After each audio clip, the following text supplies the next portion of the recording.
Coming up on F1 24/7 this week, Mattia Binotto has his say on his future at Ferrari. Sergio Perez has said it is obvious who will leave the team to make way for Sebastian Vettel. Lando Norris says why he helped his mechanics after the Hungarian Grand Prix. And I give my rating for the first 3 races of the F1 2020 season.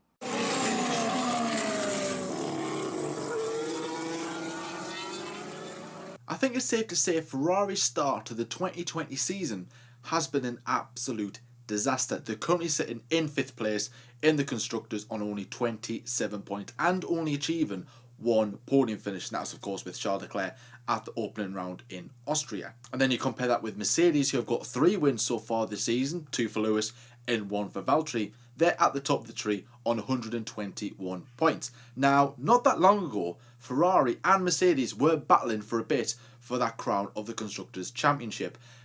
Mercedes are, of course, still at the top, and Ferrari have slipped back to the point I would say that they have got the 5th fastest car on the grid.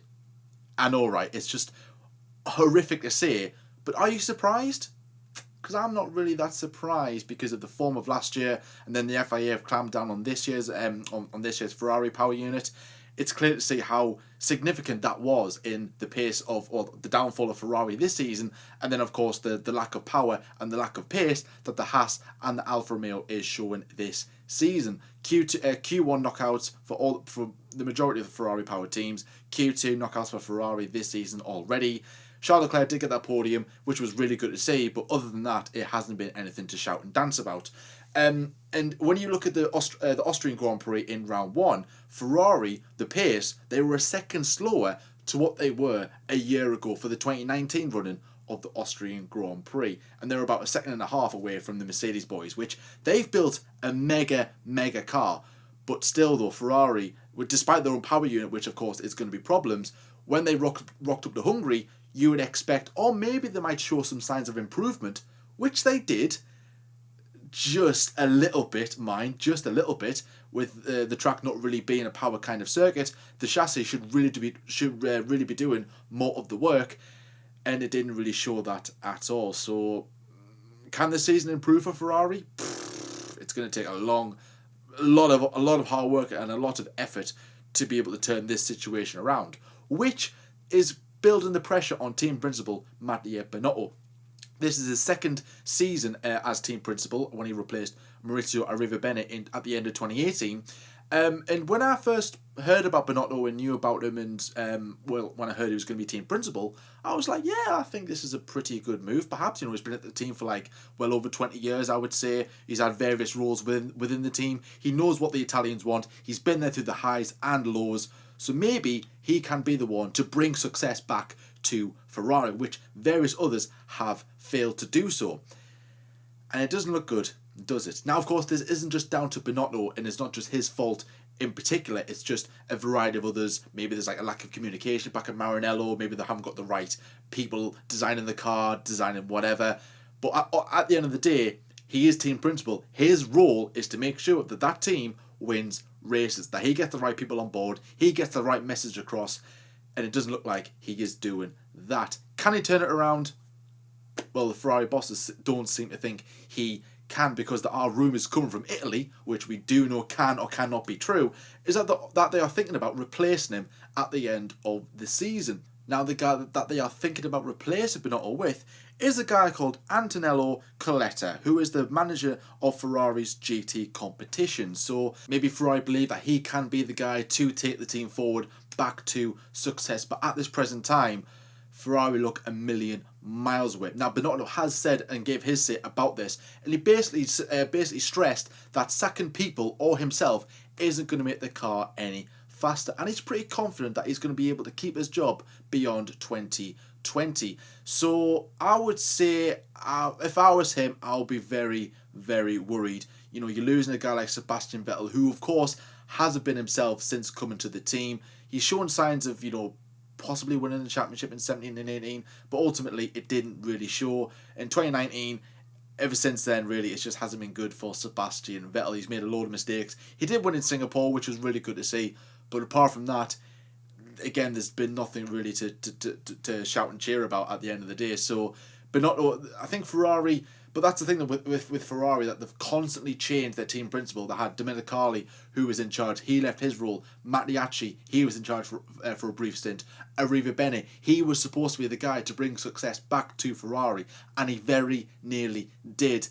But maybe his approach was a bit too upfront, let's say, maybe a bit too...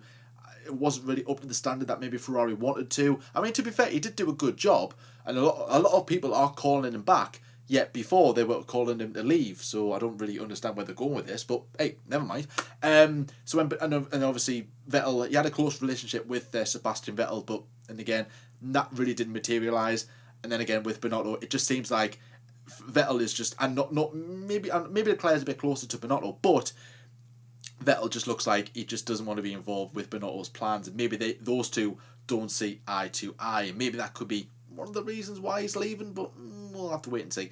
But what do I think about all this? Certainly something needs to change, but that's the thing though, Ferrari, they have changed. They've changed personnel, and yeah, maybe Binotto is right. Maybe sacking people isn't the answer for this, but ultimately there's something wrong deep within Ferrari. Now this isn't just this season, this is previous seasons. Why haven't Ferrari won a championship since 2007? Why haven't they won the Constructors since 2008? When I said 07, I mean Drivers' Champion. And of course 08 Constructors. I don't get it. Like, what's been the problem? That there has to be something wrong within the team for so long that's led to this. And it's going to take a big task for somebody to take on to bring success back to Ferrari. Because let's face it, no one's going to beat Mercedes at this rate. I mean, Red Bull, they've looked close, but their car this year doesn't look that good. Racing Point, you could say with that transition to Aston Martin, they potentially could be knocking on the door, but are they going to make that big leap in such a short space of time? I really doubt it.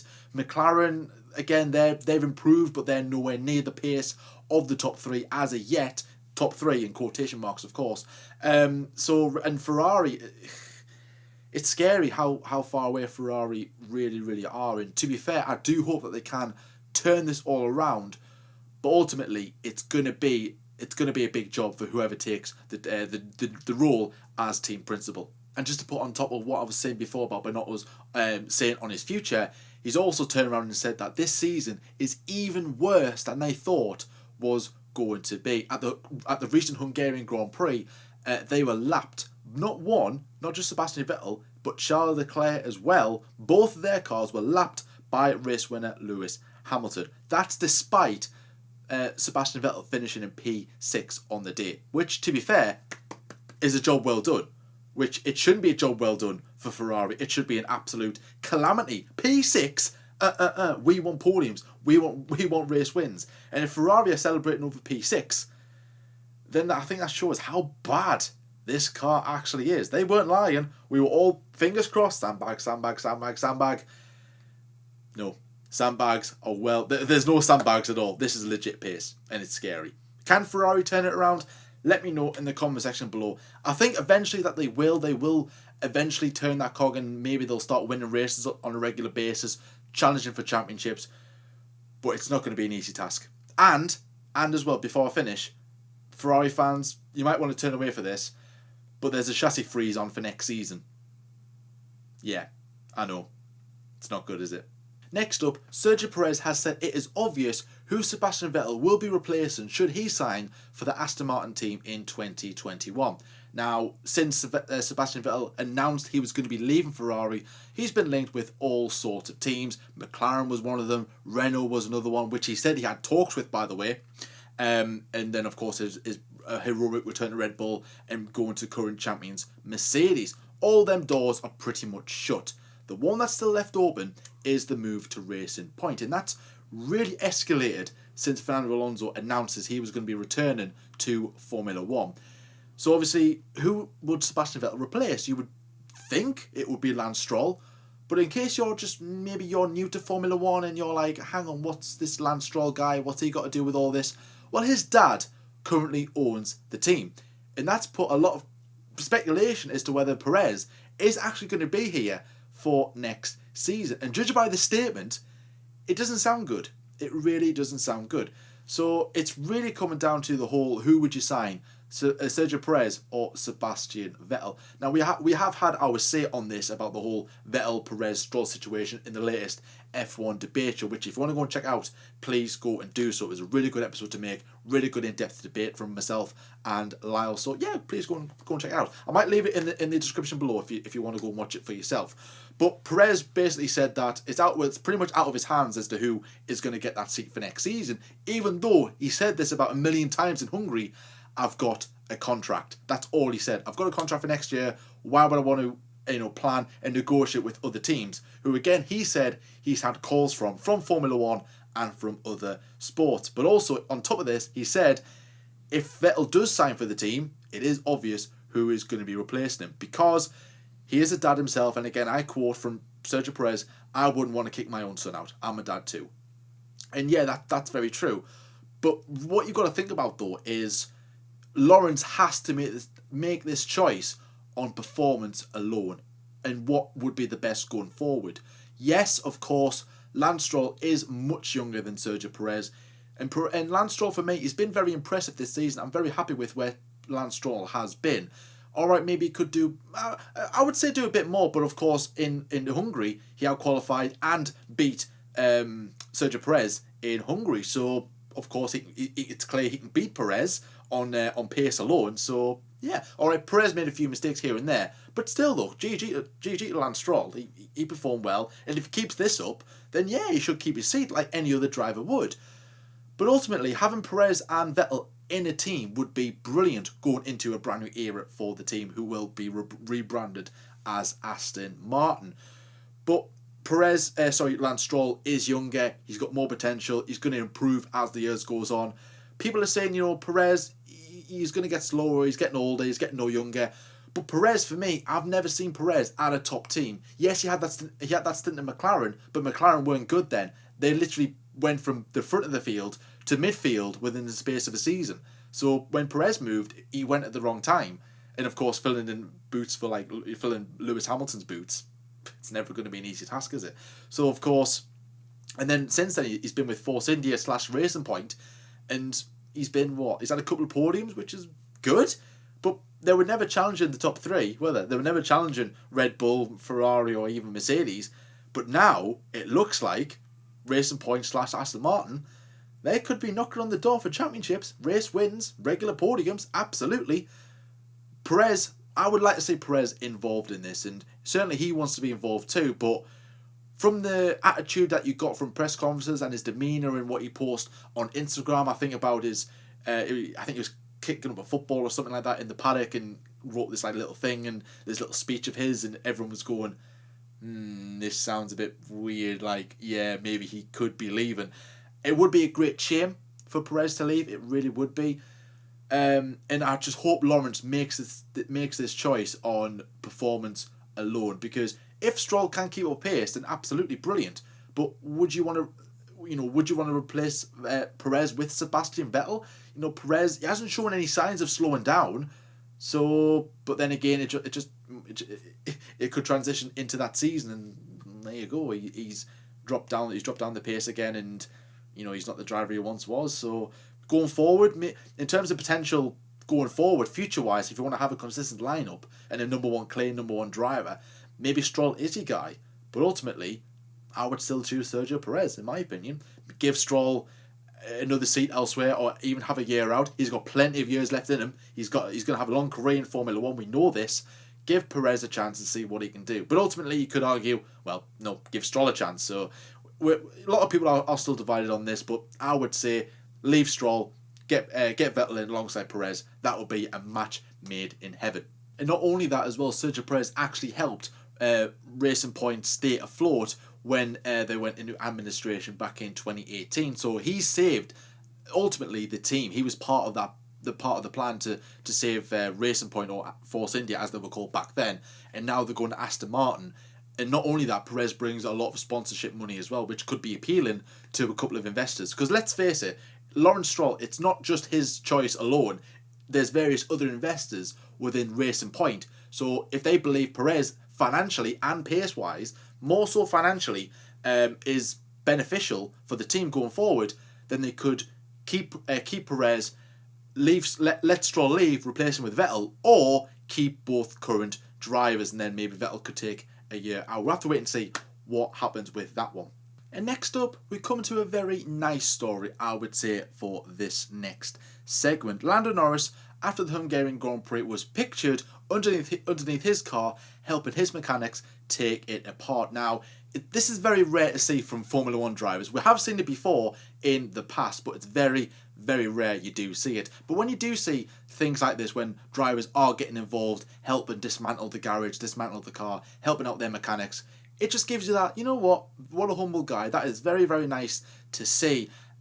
Compare it to when, I think there was a picture as well not long after the race of Max Verstappen and Daniel Ricciardo on a jet together leaving the track, and there's Lando Norris still helping out the mechanics. The reasons for this was because that he's saying that, you know, the mechanics are working hard, they're always at the track, they're working away from their families, they're travelling a lot, they do a lot of hard work, so he wants to show his appreciation for it by giving them a hand, looking after them, making sure that they are all healthy, okay, ready to go as well, which just goes to show how good team morale is at McLaren at this present time. Now because I'm not saying that other teams' morale is low because no one else bothers to help out with the mechanics. I'm not saying that. It's just good to see that, you know, Lando Norris has that close relationship with his mechanics that he wants to help them out just a little bit. Of course, yeah, I think we should be given a lot more credit to the mechanics, because a lot of people are, you know, oh, well done, Lando, you're the best. It's like, yeah, that's good, but I want you to show more appreciation, us guys, for those mechanics who are working away